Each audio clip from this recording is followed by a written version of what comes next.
शेतकरी बंधूंनो नमस्कार. डाळिंबामध्ये किडींचा आणि रोगांचा अभ्यास बघत असताना डाळिंबावरती मोस्टल्या किडींचा आपल्याला प्रादुर्भाव वेगवेगळ्या किडींचा होत असतो.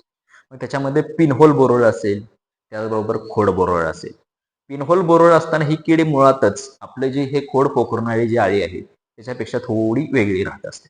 मग आपल्या डाळिंब पिकावरती ज्यावेळेस कीड किंवा स्टेम बोरळचा अटॅक होतो, तेव्हा एकूणच लक्षणे आपल्या डाळिंब पिकावरती कोणकोणती दिसतात आणि एकूणच त्या अळीचं किंवा त्या खोड पोखरणाऱ्या अळीचं आपल्याला व्यवस्थापन करायचं असेल तर कोणकोणत्या गोष्टी त्या ठिकाणी केल्या पाहिजे, या सर्व गोष्टींची चर्चा आपण या व्हिडिओच्या माध्यमातून बघणार आहे. त्यामुळे व्हिडिओ अगदी शेवटपर्यंत बघा.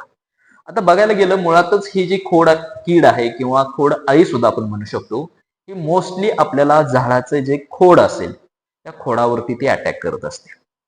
अटॅक करताना काय करते तर ते हे जे झाडाचं खोड आहे त्या खोडाला काय करते, होल पाडते, त्याच्या आतमध्ये शिरते. आतमध्ये शिरल्यानंतर आतला जो गाभा आहे खोडाच्या, ती त्याच्यावरती स्वतःची उपजीविका भागवत असते आणि त्याच्यामुळं कालांतराने जे आपलं खोड आहे ते खोड काय होतं, कमकुवत होतं, वीक होतं आणि वीक झाल्यामुळे बऱ्यापैकी अन्नद्रव्याचा जो पुरवठा आहे त्या फांदीला भेटत नाही आणि अन्नद्रव्याचा पुरवठा त्या फांदीला न भेटल्यामुळे एकूणच त्या झाडाची जी पानं आहेत ती पिवळी पडून गळायला लागतात आणि पूर्णपणे ती फांदी आपल्याला कालांतराने आहे ती सुकून आपल्याला जळलेली दिसून येत असते. आणि हे एकूणच लक्षणे जेव्हा आपल्याला खोडावरती स्टेम आपला जो खोड कीड आहे त्याचा अटॅक झाल्यानंतर दिसून येत असतो.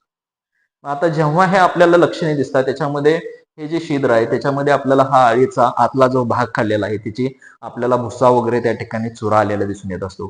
त्याचबरोबर आपल्याला त्या अळीची विष्ठा वगैरे सुद्धा याच्या बाहेर आल्यानंतर दिसून येत असते आणि तेव्हा आपण समजून जातो की आपल्या डाळिंब पिकावरती कोणता खोड कीड या अळीचा प्रादुर्भाव आपल्याला त्या ठिकाणी झाला दिसून येतो.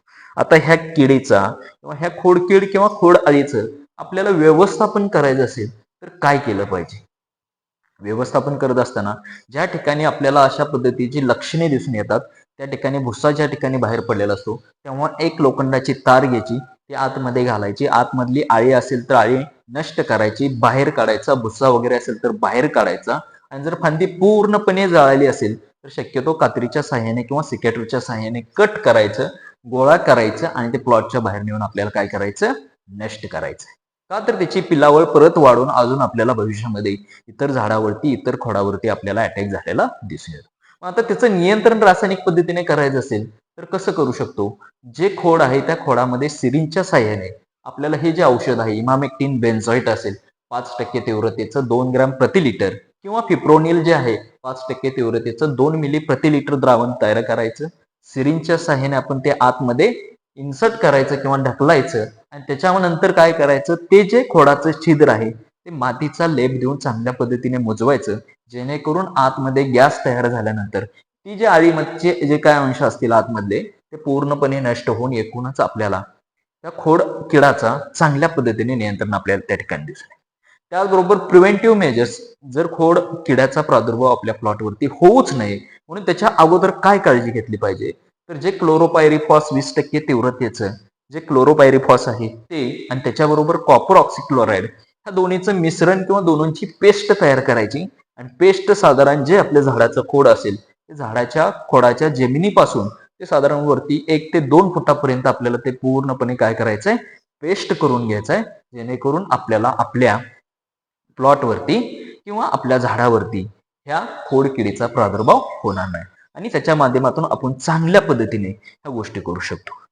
त्यामुळे डाळिंबावरती कुठल्याही किडीचा रोगाचा प्रादुर्भाव होण्या अगोदर त्याचं निदान लागणं गरजेचं असतं आणि जर निदान नाही लागलं तर एकूणच आपल्याला भविष्यामध्ये मोठ्या तोटा असेल किंवा संकटाला सामोरं जावं लागतं. तर सर्व शेतकरी बांधवांना हा व्हिडिओ कसा वाटला कमेंटच्या माध्यमातून जरूर सांगा. ज्याही शेतकरी बांधवांनी अजूनही आपल्या युट्यूबला, इन्स्टाला आणि फेसबुकला फॉलो केलं नसेल तर त्या शेतकरी बांधवांनी जरूर करावी. धन्यवाद.